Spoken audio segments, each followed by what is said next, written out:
Hello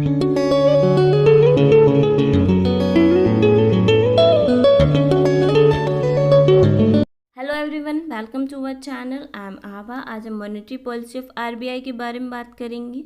ये important topic है of economics class 12 money in banking का पार्ट है।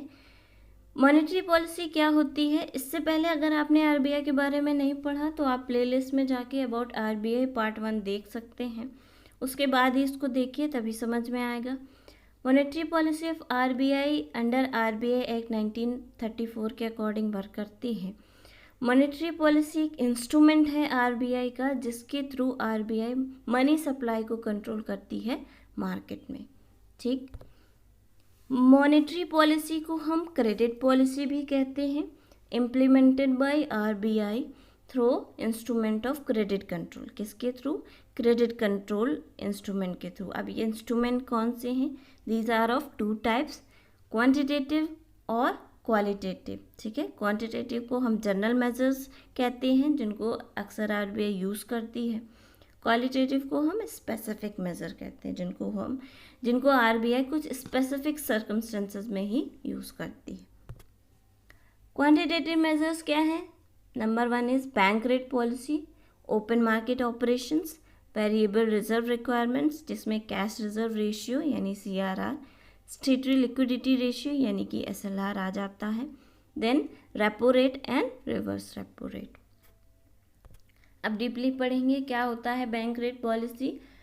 Bank rate is a rate, ठीक है, बैंक रेट वो रेट होता है charge by RBI for lending funds to commercial bank. ठीक है, अगर आरबीआई कोई फंड देती है कमर्शियल बैंक को, उस पर जो इंटरेस्ट रेट चार्ज करती है उसे बैंक रेट कहती है। ठीक, to control inflation bank rate is increase. अगर इन्फ्लेशन कंट्रोल करना है, बैंक रेट आरबीआई क्या करेगी? बढ़ा देगी उसमें, यानी कि तब क्या होगा? प्राइस ऑफ क्रेडिट इंक्रीज हो जाएगा। प्राइस ऑफ क्रेडिट मतलब जो भी फंड कमर्शियल बैंक आरबीआई से ले रही है उस पर उनको ज़्यादा इंटरेस्ट पे करना पड़ेगा, यानी कि क्रेडिट क्या हो गया है? इंक्रीज हो गया है कमर्शियल बैंक के लिए, तो मार्केट से सप्लाई ऑफ मनी कम होगा। ठीक है, ज़्यादा पैसे देने पड़ेंगे कमर्शियल बैंक को, आरबीआई को, तो जो मनी सप्लाई है मार्केट में वो कंट्रोल होगा, जिससे क्या होगा? इन्फ्लेशन भी कंट्रोल होगा। अगर इन्फ्लेशन प्रमोट करना है तो बैंक रेट को क्या कर देंगे? डिक्रीज कर देंगे। इस केस में जो कमर्शियल बैंक है ज़्यादा से ज़्यादा फंड आरबीआई से लेगी, और क्योंकि उसको कम बैंक रेट पे करना पड़ रहा है, यानी कि कम इंटरेस्ट देना पड़ रहा है, तो क्या हो रहा है? प्राइस ऑफ क्रेडिट डिक्रीज हो गया। ठीक है, इससे क्या होगा? फिर इन्फ्लेशन प्रमोट होगा, ज़्यादा मनी सप्लाई होगा मार्केट में। फिर आ रहा है open market operations. Open market operations क्या होते हैं? Sale and purchase of security. जब डायरेक्ट सेल और परचेज ऑफ सिक्योरिटी करती है आरबीआई मार्केट से या कमर्शियल बैंक से, तो हम उसे ओपन मार्केट ऑपरेशन कहते हैं। मान लीजिए कि आरबीआई ने सिक्योरिटी सेल की। अब आरबीआई सिक्योरिटी सेल करेगा तो मनी किसके पास आएगा? आरबीआई के पास आएगा। ठीक है, तो ज़्यादा से ज़्यादा पैसा आरबीआई के पास स्टोर होगा और मार्केट से सप्लाई ऑफ मनी क्या हो जाएगा? कम हो जाएगा। उस केस में क्या होगा? क्रेडिट क्या हो जाएगा? कंट्रोल हो जाएगा, यानी कि आप कमर्शियल बैंक के पास कम पैसा होगा बाहर लोन देने के लिए या इन्वेस्ट करने के लिए। ठीक है, तो कमर्शियल बैंक के पास जो कैश होगा वो क्या हो जाएगा? डिक्रीज हो जाएगा। ठीक, उससे क्रेडिट कंट्रोल होगा। आप कहते हैं कि परचेज, अगर आरबीआई सिक्योरिटी परचेज करती है उस केस में क्या होगा? मनी को सप्लाई कराएगी मार्केट में। ठीक है, सिक्योरिटी परचेज करेगी और मनी देगी कमर्शियल बैंक को और मार्केट को। इस केस में क्या होगा कि कैश इंक्रीज होगा कमर्शियल बैंक के पास।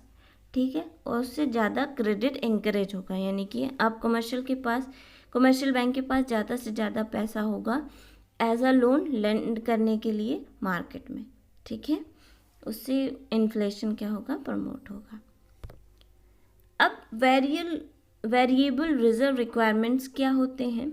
सबसे पहले आता है CRR। CRR क्या है? Cash reserve ratio is a certain rate at which certain portion of commercial bank total deposits store in RBI। यानी कमर्शियल बैंक का भी जितना भी टोटल डिपॉजिट है उसका कुछ पार्ट कहाँ पे स्टोर होगा, आरबीआई के पास, जिसे हम कैश रिजर्व रेशियो कहेंगे। ठीक है, टोटल डिपॉजिट यानी कि जो भी सेविंग अकाउंट का मैंने आपको वीडियो में बताया था, ठीक है, टोटल डिपॉजिट का मैंने आपको पहले भी समझाया था थर्ड पार्ट में। ठीक है, तो टोटल डिपॉजिट क्या है, जो भी डिपॉजिट है सेविंग अकाउंट का, करेंट अकाउंट का, फिक्स्ड डिपॉजिट का या रिकरिंग डिपॉजिट का, ठीक है, वो सब मिला के क्या है, वो टोटल डिपॉजिट है कमर्शियल बैंक का। उसका कुछ पार्ट यानी कि करंट रेट क्या है 4%, यानी उसका 4% कहाँ पे स्टोर होगा, आरबीआई के पास।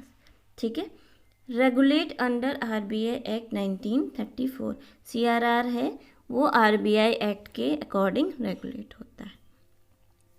एसएलआर क्या है, यानी स्टेटरी लिक्विडिटी रेशियो क्या है, ये सर्टेन रेट है जो कि सर्टेन पोर्शन यानी कि जितना भी टोटल डिपॉजिट है कमर्शियल बैंक का, उसका कुछ पार्ट कमर्शियल बैंक खुद अपने पास रखेगी as a reserve in the form of cash और नियर कैश, यानी कि नियर कैश यानी कि जो चीज़ें जल्दी से कैश में कन्वर्ट हो सकें, जैसे कि बिल्स ऑफ एक्सचेंज है, चेक्स है, प्रोमिसरी नोट है। ठीक है, ये क्या होते हैं, ये इजीली कैश में कन्वर्ट हो सकते हैं। तो कमर्शियल बैंक अपना टोटल डिपॉजिट करंट रेट क्या है 18%, यानी कि टोटल डिपॉजिट का 18% कहाँ रखेगी कमर्शियल बैंक, अपने पास रखेगी। ठीक है, उसे हम क्या कहते हैं, उसे हम स्टेट्यूटरी लिक्विडिटी रेशियो कहते हैं। ये बैंकिंग रेगुलेशन एक्ट 1949 के अकॉर्डिंग रेगुलेट होता है। ठीक है, अब आते हैं रेपो रेट या रिवर्स रेपो रेट क्या होता है। Repo rate is a rate at which commercial bank borrow money from RBI. मान लीजिए कमर्शियल बैंक ने सिक्योरिटी रखी है आरबीआई के पास, उस पे जो अमाउंट कमर्शियल बैंक आरबीआई से बोरो करेगी, ठीक है, उस पे जो इंटरेस्ट पे आउट कर रही है कमर्शियल बैंक आरबीआई को, उसे हम क्या कहते हैं, उसे हम रेपो रेट कहते हैं। अब इसको आप बैंक रेट से मत रिप्लेस कर दीजिएगा। ठीक है, बैंक रेट अलग है। बैंक रेट क्या है, एक लोन लेती है जो भी आरबीआई या जो भी फंड लेती है आरबीआई से कमर्शियल बैंक, उस पे जो रेट लगता है उसे हम बैंक रेट कहते हैं। रेपो रेट क्या है, जो भी सिक्योरिटीज़ कमर्शियल बैंक आरबीआई के पास रखती है और उस पे मनी बोरो करती है आरबीआई से, उस पे जो रेट लगता है उसे हम रेपो रेट कहते हैं। ठीक है, अब रिवर्स रेपो रेट क्या होता है, इस केस में आरबीआई क्या करती है, सिक्योरिटी रखती है कमर्शियल बैंक के पास और उस पे जो इंटरेस्ट चार्ज करती है कमर्शियल बैंक आरबीआई से, उसे हम रिवर्स रेपो रेट कहते हैं। नाम से समझ जाइए रेपो रेट क्या है। रेपो रेट अगर कमर्शियल बैंक से आरबीआई चार्ज कर रही है तो रिवर्स रेपो रेट उसका जस्ट अपोजिट होगा, यानी कि आरबीआई से कौन चार्ज करेगा, कमर्शियल बैंक चार्ज करेगी on the behalf of security. ठीक है, सिक्योरिटीज़ के बिहाफ में जो भी मनी देगी उसे हम क्या कहेंगे, reverse repo rate. Current rate क्या है 3.35%। ठीक है, क्या डिफरेंस है बैंक रेट और रेपो रेट में, आप ध्यान रखिएगा, सिक्योरिटीज़ का डिफरेंस है। रेपो रेट उस पर लगता है जब सिक्योरिटी रखते हैं। ठीक है, फिर आते हैं क्वांटिटेटिव मेजर्स। अभी तक हमने क्वालिटेटिव मेजर्स पढ़ी जो कि जनरली आरबीआई यूज़ करती है। क्वांटिटेटिव मेजर्स क्या होते हैं, securing loan by fluctuation in margin requirement, यानी कि लोन सिक्योर करना बाय फ्लक्चुएशन। मार्जिन रिक्वायरमेंट क्या है, difference between amount of loan and securities. मान लीजिए सिक्योरिटी 10 लाख की है, उस पर लोन कितना मिलता था, 8 लाख मिलता था, यानी कि 8 लाख लोन मिलता था। तो अगर मार्जिन रिक्वायरमेंट क्या कर देंगे, बढ़ा देंगे, तो क्या होगा, जो सिक्योरिटी 10 लाख की थी उस पर अब 8 लाख की जगह 7 लाख ही लोन मिलेगा। ठीक है, तो इस केस में क्या हो गया, मार्जिन रिक्वायरमेंट बढ़ गया और जो प्राइस ऑफ क्रेडिट है वो भी इंक्रीज हो गया। तो क्या होगा, मनी सप्लाई कंट्रोल होगा मार्केट से और इन्फ्लेशन भी कंट्रोल होगा। ठीक है, हम इसका उल्टा करेंगे, अगर क्या करना होगा, इन्फ्लेशन को प्रमोट करना होगा, उस केस में मार्जिन रिक्वायरमेंट कम कर देंगे, यानी कि जो 8 लाख लोन मिलता था 10 लाख की सिक्योरिटीज़ पे अब कितना मिलेगा, 9 लाख मिलेगा। इसमें प्राइस ऑफ क्रेडिट जो है वो डिक्रीज हो रहा है, तो इन्फ्लेशन क्या होगा, प्रमोट होगा मार्केट में। अब आता है reasoning of credit. Reasoning of credit क्या होता है, limit the amount of loan, यानी लोन का अमाउंट लिमिट कर देना। ठीक है, आरबीआई डायरेक्ट करेगी कमर्शियल बैंक को कि आप इतना ही लोन दोगे मार्केट में। ठीक है, तो उस केस में क्या होगा, reasoning of credit. Moral suasion क्या है, रिक्वेस्ट, यानी कि आरबीआई रिक्वेस्ट करेगी कमर्शियल बैंक को कि आप इस तरीके से वर्क करिए कि मनी सप्लाई कंट्रोल हो इन्फ्लेशन के टाइम पे। ठीक है, मोरल सुएशन का मतलब रिक्वेस्ट करेगी आरबीआई कमर्शियल बैंक से। फिर आता है डायरेक्ट एक्शन। इस केस में क्या है, आरबीआई डायरेक्ट एक्शन लेगी इस क्वांटिटेटिव मेजर्स में। डायरेक्ट एक्शन यानी against the error of commercial bank. अगर कमर्शियल बैंक ज़्यादा मनी लेंड कर रही है मार्केट में, तो इस केस में जो आरबीआई है वो डायरेक्ट करेगी कमर्शियल बैंक को, और जो भी एरर्स कमर्शियल बैंक कर रही है उस पर एक्शन लेगी। ठीक है, इससे भी क्या होगा, मनी सप्लाई कम होगा। फिर आता है कस्टमर क्रेडिट रेगुलेशन, यानी कि rules regarding down payment and instalment. मान लीजिए डाउन पेमेंट क्या होता है, जो भी फंड इंस्टॉलमेंट देना पड़ता है किसी भी चीज़ को ख़रीदने के लिए। इस केस में क्या होगा कि डाउन पेमेंट यानी लोन पे अगर डाउन पेमेंट ज़्यादा देना पड़ेगा तो प्राइस ऑफ क्रेडिट इंक्रीज़ हो जाएगा और मनी सप्लाई जो है वो कंट्रोल होगा। ठीक है, तो इसलिए इन्फ्लेशन को कंट्रोल करने के लिए क्या करेगी आरबीआई, डाउन पेमेंट बढ़ा देगी, इंस्टॉलमेंट भी ज़्यादा रखेगी लेस पीरियड ऑफ टाइम में।